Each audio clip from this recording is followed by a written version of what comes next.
Hey everybody, sorry I haven't been doing any new videos recently. I thought I was gonna do the All Out on last Sunday, but it didn't. I had a nasty ear infection that put me through pain and agony.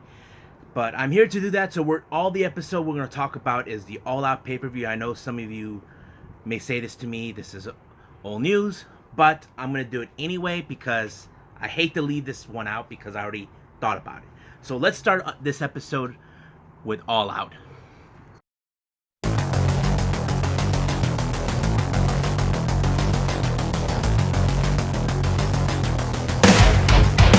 Are you ready? Get up, get up! Get up, get up! Get up, get up! Get up, get up! Get up, get up! Get up, get up!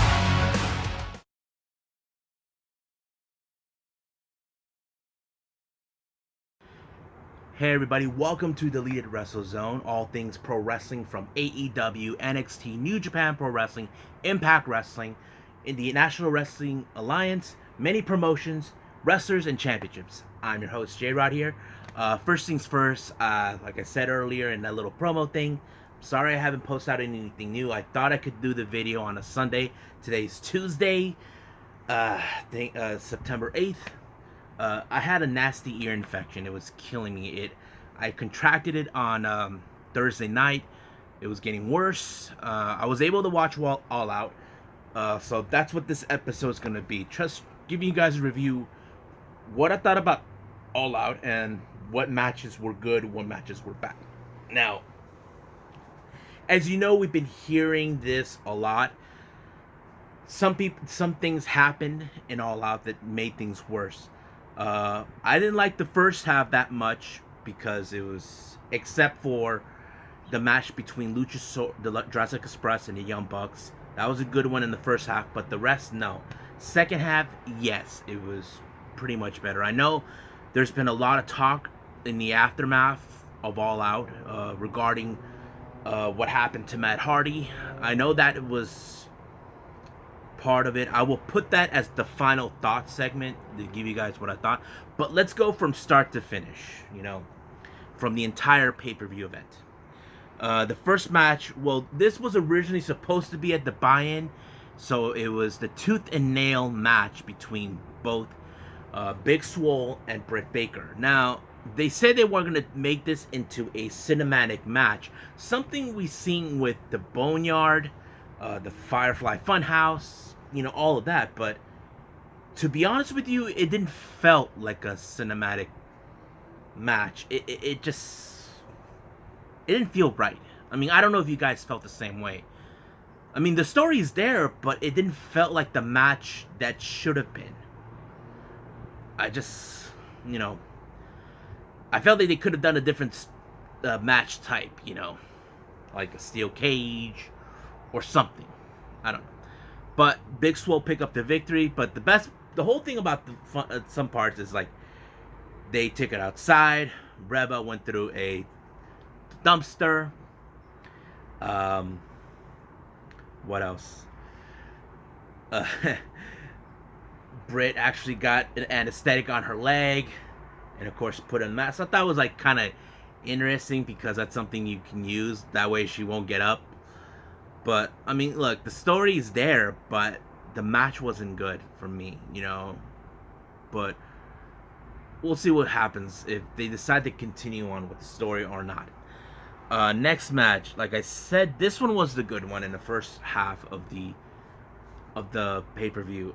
It was Luchasaurus and Jungle Boy of the Jungle Express, along with the Jurassic Express, along with Marco, facing off against the Young Bucks. As you recall, the Wednesday before All Out, they had a 8-man tag match.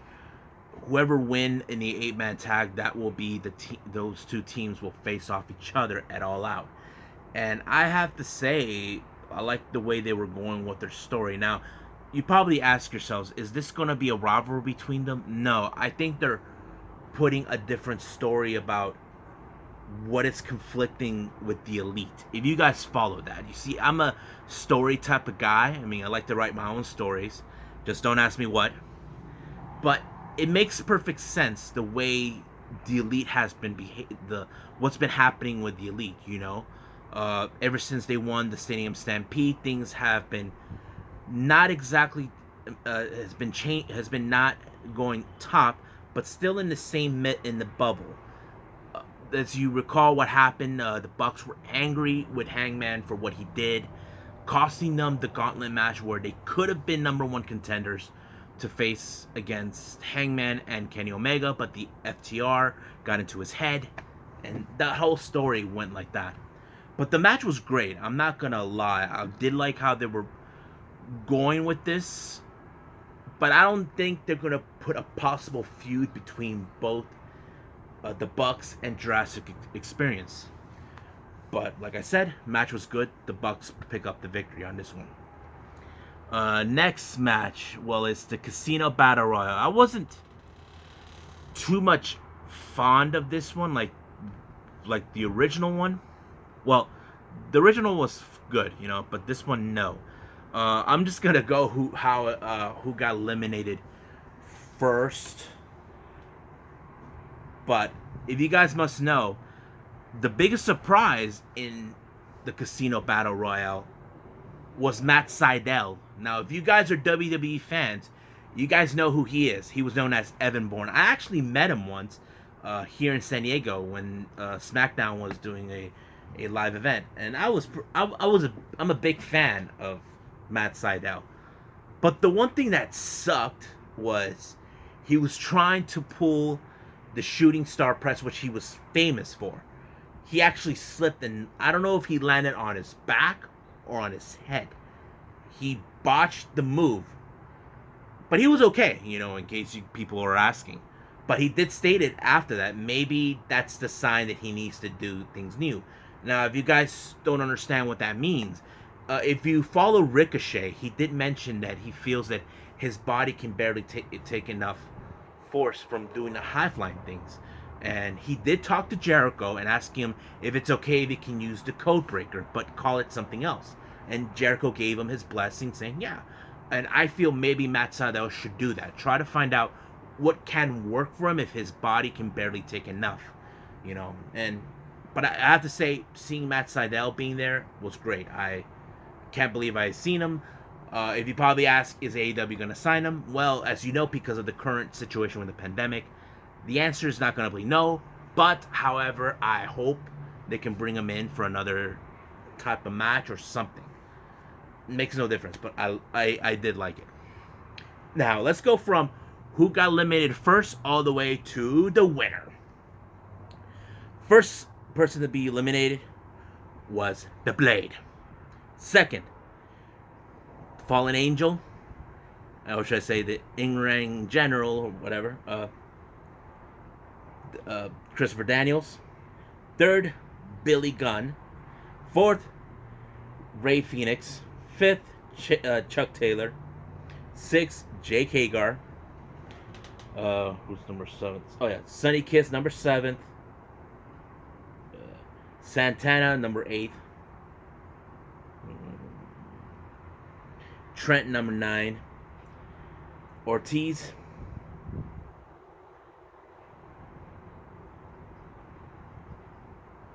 Penta Cero M. Frankie Kazarian. Ricky Starks.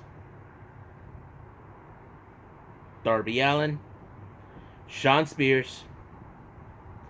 Will Hobbs. Brian Cage. The Butcher. Matt Sydal. And finally, Eddie Kingston. So it leads with Lance Archer. So he wins the Casino Battle Royal. Sorry, I put everything on my notes if you guys are wondering. So I'm not good with memory. So don't judge me on that. I have short-term memory. But if I write things down, I could say it better. So anyway, Lance Archer wins, so he gets a title opportunity. So whoever wins between MJF and Jon Moxley will face Lance Archer in a future title match. But the best part about the thing I was expecting in the Casino Battle Royale was seeing Archer and Brian Cage, facing off each other. That was pretty cool. If you notice, there happened a lot of big guys.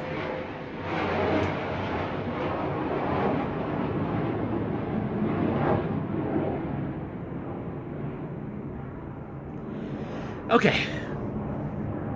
Sorry about that. Jet flying over. Anyway, one thing I like about this is there's been a lot of huge guys. The Butcher, Brian Cage, Lance Archer, Will Hobbs. You don't see that every day, but Will Hobbs impressed me. I feel Will Hobbs should be signed by AEW. I mean, he has been impressive to us, I would love to see him and all of that. But Lance Archer is your winner for the Casino Battle Royale. Next match. This one, of course, this is going to take too long, but we all know this one, the Broken Rules match. This one, I have to say, was kind of not a good one because of the circumstances of what happened.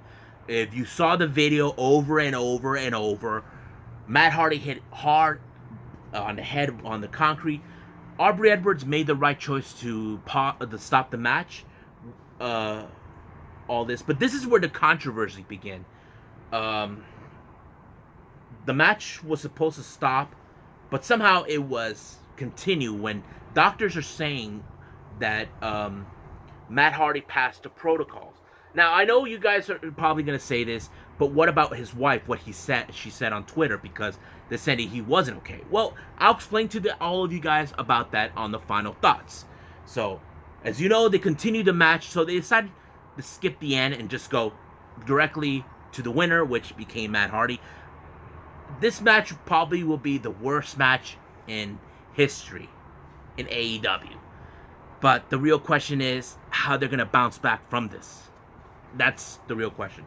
But we'll find out in the future about that. Next match. Oh, yes. This is the match I've been dying to see. This one was for the AEW Women's World Championship between the NWA the World's Women's Champion, Thunder Rosa, versus AEW's current Women's Champion, Hikaru Shida. This is the match I was dying to happen. Now, you probably ask yourselves, for those, like, if you guys have followed Thunder Rosa, what was the point in there? Now, I mentioned this quite a lot about Thunder Rosa on my podcast. She has stepped up to become a true leader in wrestling for all women. I'll explain that to you guys as well in the final thoughts. But this match was unbelievable, hard-hitting, balls-to-the-walls match that I like, because you look at Thunder Rosa. Her style is lucha libre, but she knows a bit of MMA, jiu-jitsu. You look at Hikaru Shida. She's mostly a striker, a very hard-hitting striker. But according to what the commentators were saying, she's been in contact with the one person who's been in Mexico before, and he's part of the AEW roster, and he's currently in Japan. If you guys don't know who that person is, she was talking to Shima. Shima has done time in Mexico, but if you guys noticed, Hikaru Shida pulled his infamous move. But that move was a close call for what we saw. We thought Thunder Rosa hurt herself, but luckily it did not. It would have been another disaster, but it did not. But the match was great, seeing Thunder Rosa versus Hikaru Shida, and Shida pick up the victory as always on this one. But I loved it. I give this one thumbs up. Next thing we see, of course, Kip Sabian and Palette before announced their engagement, and they decided a little promo. They said they're going to share their lives on Twitch. Now, you probably ask yourselves, why would they do that? Simple. We know a certain somebody in another company and who runs a company that doesn't want the wrestlers to have a third-party platform.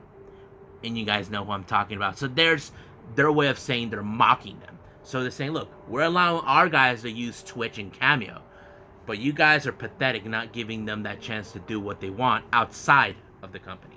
So that's a little like a shot right there to them. Now, am I saying it's bad? No, it's bad for the people who's running them, telling them, you can't do that. But they're saying, well, we're allowing them, it's not going to hurt anybody. You know what I mean? So that's the point. I'll explain to you guys more about that on the final thoughts as well. Next match, it's the 8-man tag match, which consisted of the Dark Order, Mr. Brody Lee, Evil Uno, Stu Grayson, and Colt Cabana versus the Natural Nightmares, QT and Dustin, teaming with Scorpio Sky and Matt Cardona, Cody's lifelong friend. This was an amazing match too. Now, you probably say, but it's an 8-man, it gets out of control. Yes, but they made this match perfectly. We would have assumed if you follow this type of match with 8 people, it goes fast. But no, somehow they were able to make it longer, but nice. I like how certain spots we saw Matt Cardona, QT, Scorpio Sky, but the way the match ended was pretty interesting. Dustin Rhodes picked up the victory, but thanks to Colt Cabana for screwing it up for Mr. Brody. Mr. Brody finished off Dustin, but Colt decided he's going to do his thing with moonsault, but he missed, costing the Dark Order the match. And of course, Mr. Brody was not happy. Post-match, Tony Schiavone had interviewed him, saying how he's happy that he kicked the Dark Order's ass, that this was retribution for what they did to the Nightmare family and Cody, that this is not far from over.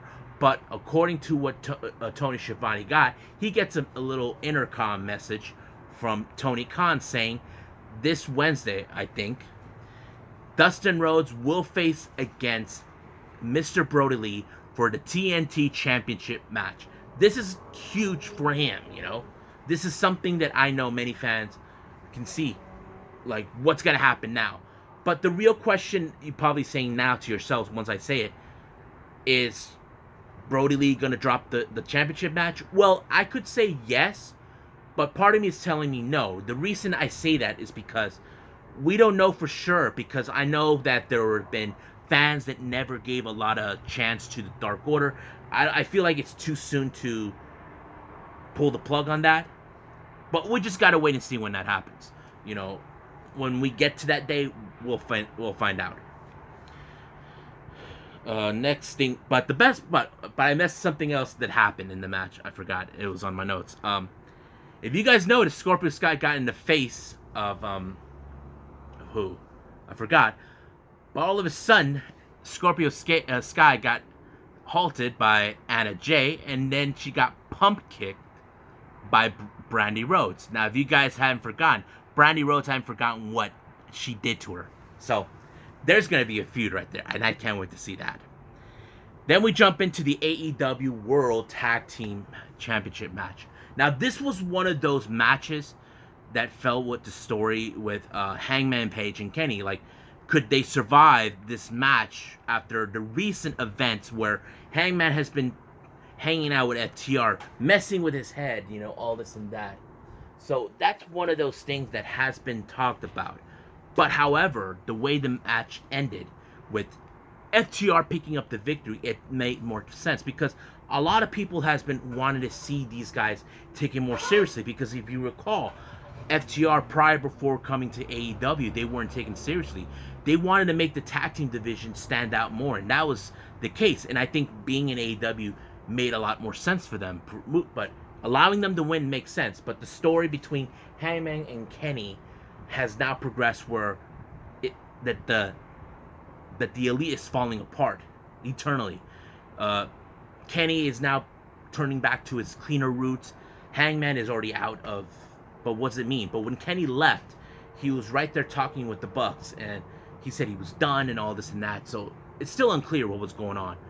But like I said, we just got to wait and see what's going to happen. But it is a possibility we could see the cleaner very soon. Then we got the Mimosa match. This one was a very interesting match. But, well,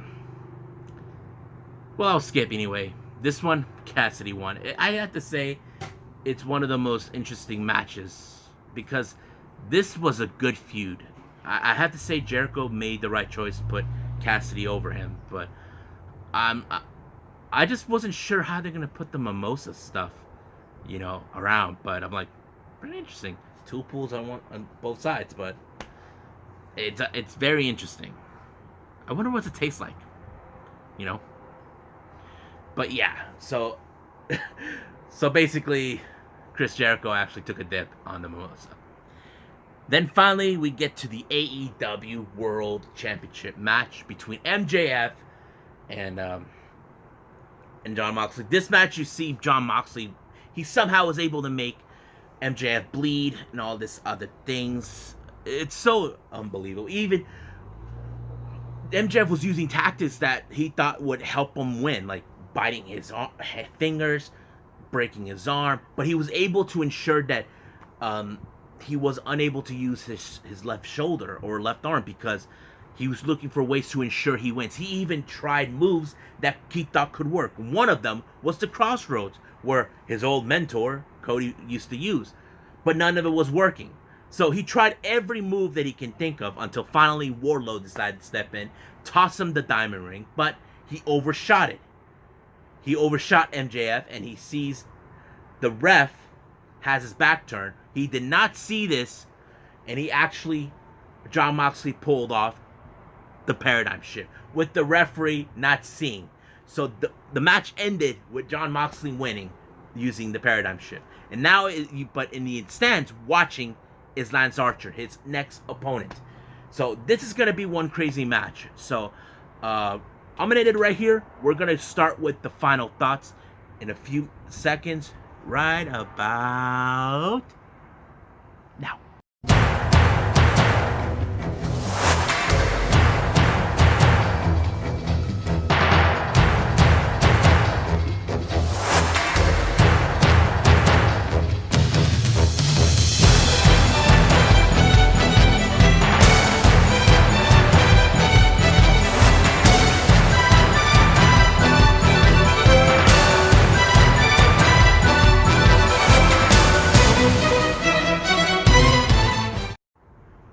Okay, so we're hearing the final thoughts about it, All Out.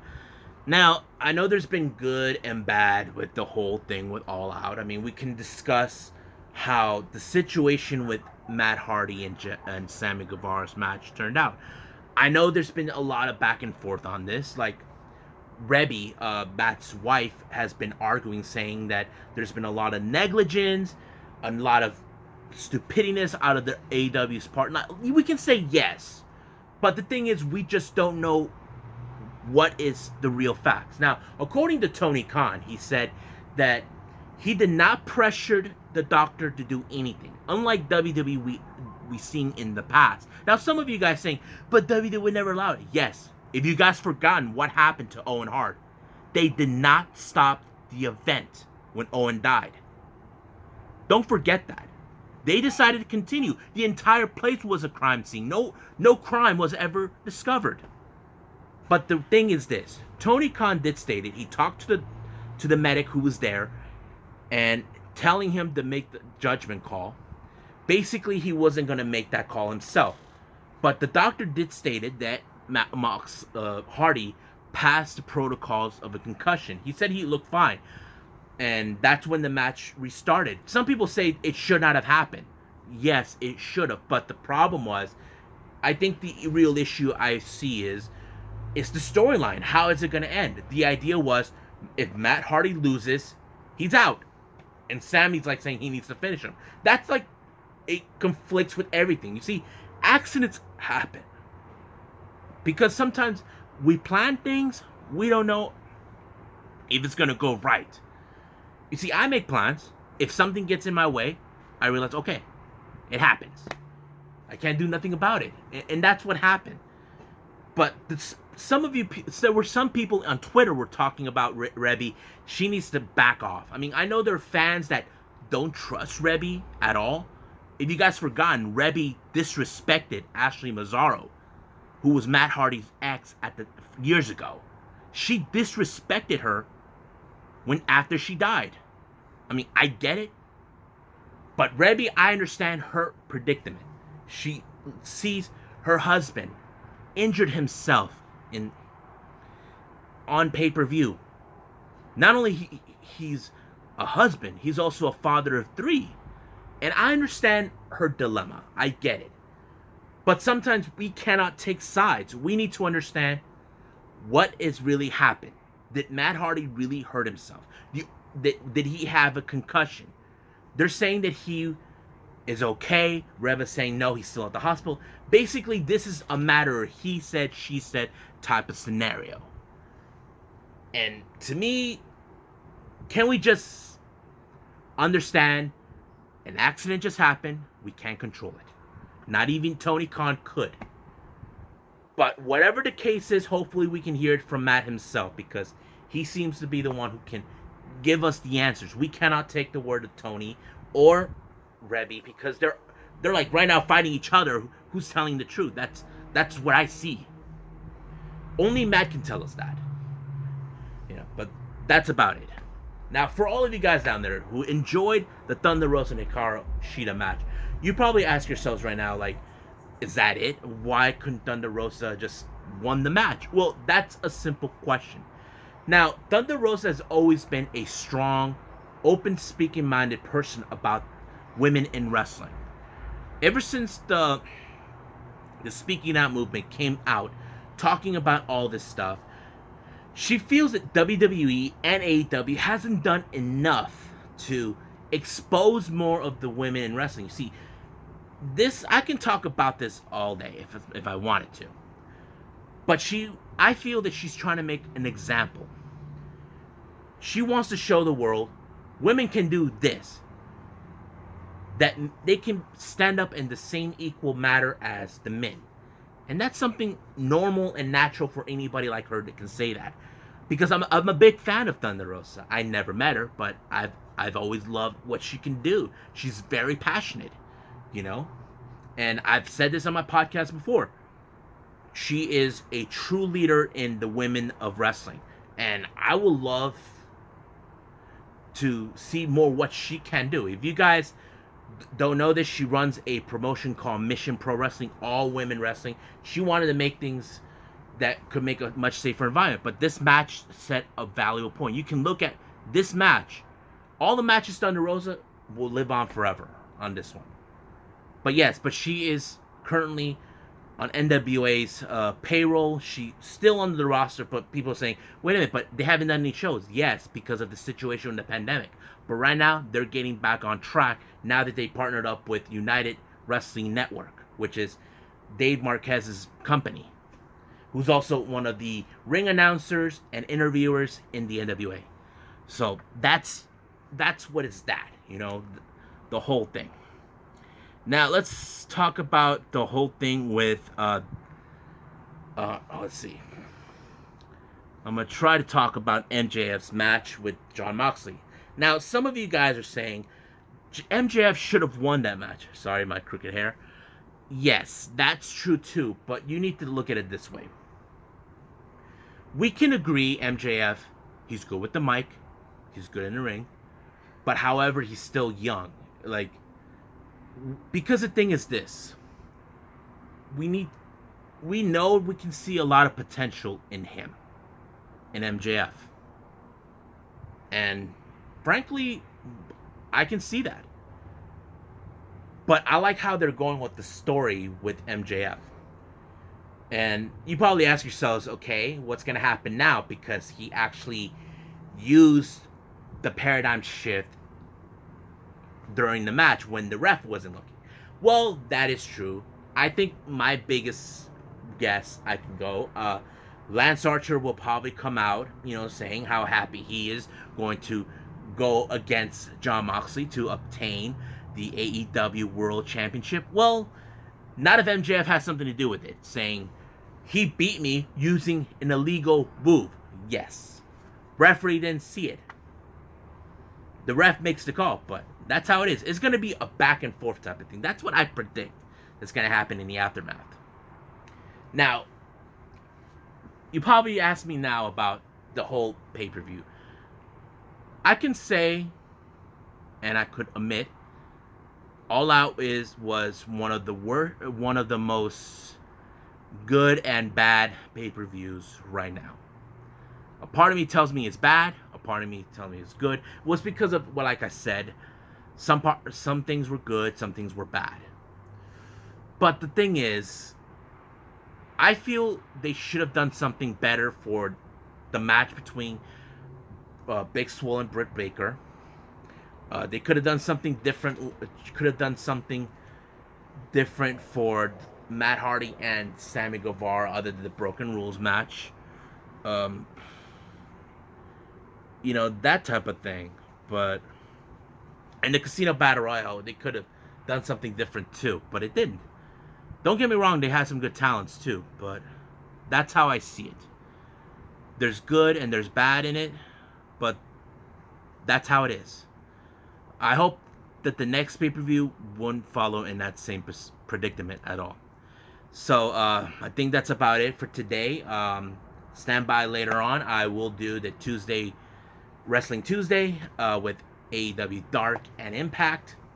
I will do the AEW and NXT Part 2 on Thursday.